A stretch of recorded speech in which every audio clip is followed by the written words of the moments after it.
आज एक international लेवलची cyclist Amruta Karkhanis आज आपल्याबरोबर आहे। 2001 सालापासून अमृता सायकलिंग करते। शिवाय ती ट्रायक्लॉन चॅम्पियन सुद्धा आहे। ट्रायक्लॉन हा एक वेगळाच खेळ आहे।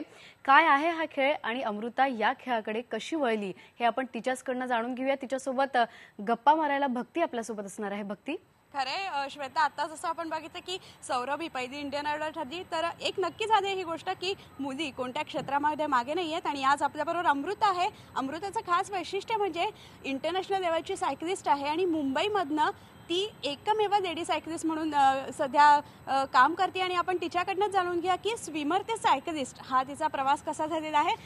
अमृता, सलाम महाराष्ट्रामध्ये सगळ्यात आधी स्वागत आहे तुझं। आणि सांगशील की स्विमर ते सायकलिस्ट हा जो प्रवास आहे तुझा तो कसा झाला एकंदर? ॲक्च्युली वयाच्या 8व्या वर्षी स्विमिंग चालू केलं। त्याच्यानंतर राजू सर, माझे जे प्रशिक्षक आहेत राजू पालकर, त्यांनी मला ट्रायथलॉन म्हणून एक खेळ आहे, स्विमिंग, सायकलिंग आणि रनिंग, त्याच्यात त्यांनी मला पाठवलं आणि त्याच्यात मी नॅशनल चॅम्पियन झाले। आणि मग कुठेतरी सायकलिस्ट लोकांना वाटलं की मी सायकलिंग चांगलं करते, मग मी सायकलिंगमध्ये आले आणि आता 8 वर्ष मागील मी सायकलिंगमध्ये आले। खरे 2001 सालापासून तू सायकलिंग करतेस।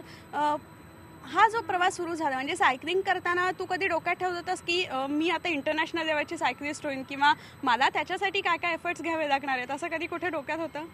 ॲक्च्युली जेव्हा ट्रायथलॉनमध्ये गेले तेव्हाच ठरवलेलं की ऑलिम्पिक्स हे ध्येय आहे आणि कुठेतरी त्याच दिशेने जात होते। आणि सायकलिंगमध्ये आल्यानंतरही तोच विचार केला।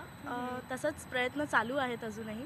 नॅशनल्स आणि स्टेट्स आणि नॅशनल्सचं चालूच आहेत। इंटरनॅशनलला पोचायची अजून इच्छा आहे। सायकलिंगमधून, स्विमिंगमधून पोचले, सायकलिंगमधून इच्छा आहे अजून जायची। जेव्हा तू सायकलिंगचं ट्रेनिंग सुरू केलं होतंस किंवा स्विमिंगमधनं जेव्हा सायकलिंगकडे येण्यासाठी विचार केला होतास, तर काय बेसिक रूल्स असतात की जे तुला पाळावे लागले होते? कारण आपल्याकडे सायकलिंग म्हणताना तर एक जो जिता वही सिकंदर एवढा एक डोळ्यासमोर येतं। ॲक्च्युली मी जसं म्हटलं तसं आधी स्विमिंग करत होते, मग ट्रायथलॉनमध्ये गेले आणि मग सायकलिंगमध्ये गेले। सायकलिंगमध्ये गेल्यानंतर सगळ्यात चांगला उपयोग स्विमिंगचा असा झाला की फिटनेस लेवल एवढे चांगलं होते की पहिल्या नॅशनलला गेल्यानंतर सगळे बाकी राज्यातली मुली जेव्हा लाईनवरती येऊन पडायच्या खाली तेव्हा मी हसत हसत उभी असायचे।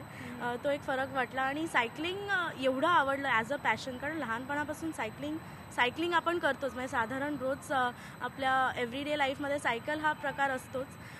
पण ही करताना, कारण वेगळी सायकल असते, कमीत कमी 7-8 किलोची फक्त सायकल आहे, हलक्यात हलकी सायकल आम्ही वापरतो, ते एक वेगळंच इंटरेस्टिंग स्पोर्ट होता आणि म्हणून पुढे गेले ह्या बाबतीत। सायकलिंग म्हणताना तर लोकांना फक्त वाटतं की हे सायकल चालवतात, पण त्याच्यासाठी मागे खूप मेहनत असते। आता जसं तू सांगितलंस की एक सायकल ती फक्त 7-8 किलोची की जी हलक्यातली हलकी आपण वापरतो, तर काय बेसिक रूल्स तू पाळलेले होते की काय तुझ्या कोचनी कसे रूल्स सांगितले होते? कशी सुरुवात केली होती सायकलिंगची?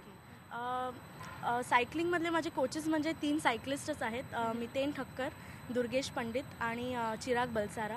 माझ्याबरोबर सायकलिंग करायचे सिनियर्स आहेत आणि ॲज सच सायकलिंगमध्ये तसे कोचेस नाही आहेत, त्यामुळे हेच मला गायडन्स करायला लागले स्टार्टला। आणि कुठेतरी माझ्यात काय टॅलेंट आहे, म्हणजे त्याच्यात वेगळे सायकलिंगमध्ये इव्हेंट्स आहेत, लाँग डिस्टन्स आहे, इंडिव्हिज्युअल टाईम ट्रायल जो म्हणतात, आणि शॉर्ट डिस्टन्समध्ये स्प्रिंट्स जो म्हणतात। तर माझं जे टॅलेंट आहे ते लाँग डिस्टन्समध्ये आहे, तर ते त्यांनी ओळखून मला तसं ट्रेनिंग दिलं।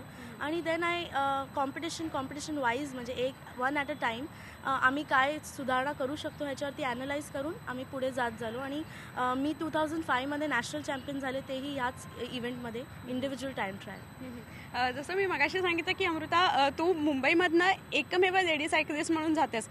पहिली नॅशनल जेव्हा तुझी स्पर्धा होती की ज्याच्यात तू इंडिव्हिज्युअल सायकलिस्ट म्हणून जात होती, काय एक्सपिरियन्स होता तो? म्हणजे कशा पद्धतीने तू प्रिपरेशन केलं होतं सगळं? ओके, पहिली नॅशनल जेव्हा गेले तेव्हा स्विमिंग आणि ट्रायथलॉनमुळे नॅशनलची अशी सवय होती, पण सायकलिंगची पहिलीच नॅशनल होते।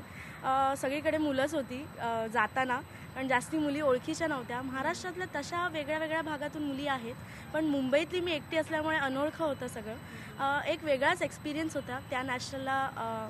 ॲक्च्युली महाराष्ट्राच्या मुलींचा ॲक्सिडेंटही झाला होता तेव्हा, त्यामुळे मी एकटी मेडलिस्ट पण होते। एक वेगळंच वातावरण होतं। आल्यानंतर प्रेसमध्ये पण चांगलंच गाजलेलं, कारण सायकलिंगमधून तसं पहिलंच मेडल होतं। सो चांगला एक्सपिरियन्स होता तो, पहिली नॅशनल एस्पेशली। आणि आपण बघितलं की कम्पेअर दॅन म्हणजे अदर स्टेट्स भारतामध्ये किंवा महाराष्ट्रात थोडंसं कमी आहे सायकलिंग. तर एकंदरीतच ह्या सगळ्या प्रवासामध्ये घरच्यांचा बॅकअप असणं खूप गरजेचं आहे किंवा त्याच्याशिवाय आपण काहीच करू शकत नाही पुढे. तुझ्या या सगळ्या प्रवासामध्ये तुला घरच्यांचा बॅकअप कसा मिळत गेला होता? खरं म्हणायचं तर घरच्यांचाच बॅकअप खूप इम्पॉर्टंट आहे स्पोर्ट्समध्ये सक्सीड करायला. आई माझी शिक्षिका आहे मराठी शाळेमध्ये. वडील चांगल्या पोस्टवरती होते, पण जसं मी सायकलिंगमध्ये आले, मुलगी असल्यामुळे प्रत्येक कॉम्पिटिशनला प्लस रोजच्या ट्रेनिंगमध्ये त्यांचा सहभाग एवढा आहे की त्यांना नोकरी सोडावी लागली. कारण एव्हरी इयरला 2-2 कॉम्पिटिशन्स, नॅशनल्स म्हटले की 2-2 महिने सुट्टी, आणि कुठलीच कंपनी ती द्यायला तयार नव्हती. त्यामुळे मग त्यांनी कॉम्पिटिशन क्विट केलं, म्हणजे त्यांनी त्यांचं जॉब क्विट केलं आणि कॉम्पिटिशनसाठी माझं ट्रेनिंग हेच त्यांचं ध्येय होतं. सो बाबांचा खूपच आधार होता. प्लस माझा मोठा भाऊ मनीष, त्यांनी पण हेच ध्येय ठेवलेलं की आम्हाला फायनान्शियली एवढे प्रॉब्लेम झाले की त्याच्यामुळे त्याला असं वाटलं की आता फायनान्शियली मी सपोर्ट केला पाहिजे. तो मर्चंट नेव्हीमध्ये गेला and he is just there की सो दॅट आम्हाला कुठून अजून जास्ती त्रास होऊ दे नको. सो म्हणजे घरातून तिघंही, म्हणजे आई, बाबा आणि दादा, आणि आता तर भावाचं लग्न झालं आहे आणि वहिनीही तेवढीच सपोर्ट करते. So it's a backup of 4. खरंय. आणि घरच्यांचा बॅकअप हाच म्हणजे खूप महत्त्वाचा आहे आणि त्याच्यामुळेच कदाचित तू एवढी पुढे गेलेली आहेस. अमृता, तुझ्याशी अजून खूप गप्पा मारायच्या आहेत. आणि श्वेता, आपण बघितलं की अमृताचा प्रवास तर हा बघितला, पण अमृता स्वित्झर्लंडलाही जाऊन आलेली आहे. तिथे काय धमाल केली, तिथला एक्सपिरियन्स कसा होता हे तिच्याकडनं जाणून घ्यायचंय. श्वेता? बरोबर आहे, हे सगळे अनुभव तिच्याकडनं आपल्याला ऐकायचे आहेत भक्ती. आणि ट्रायक्लॉन चॅम्पियन ती आहे. एक वेगळा खेळ आहे, एकतर स्विमिंग, सायकलिंग आणि रनिंग हे एक वेगळं कॉम्बिनेशन इथे आलेलं आहे. त्याबद्दल अधिक जाणून घ्यायचंय, पण सलाम महाराष्ट्रमध्ये इथे एक ब्रेक घेऊया. पहा फक्त IVN लोकमत.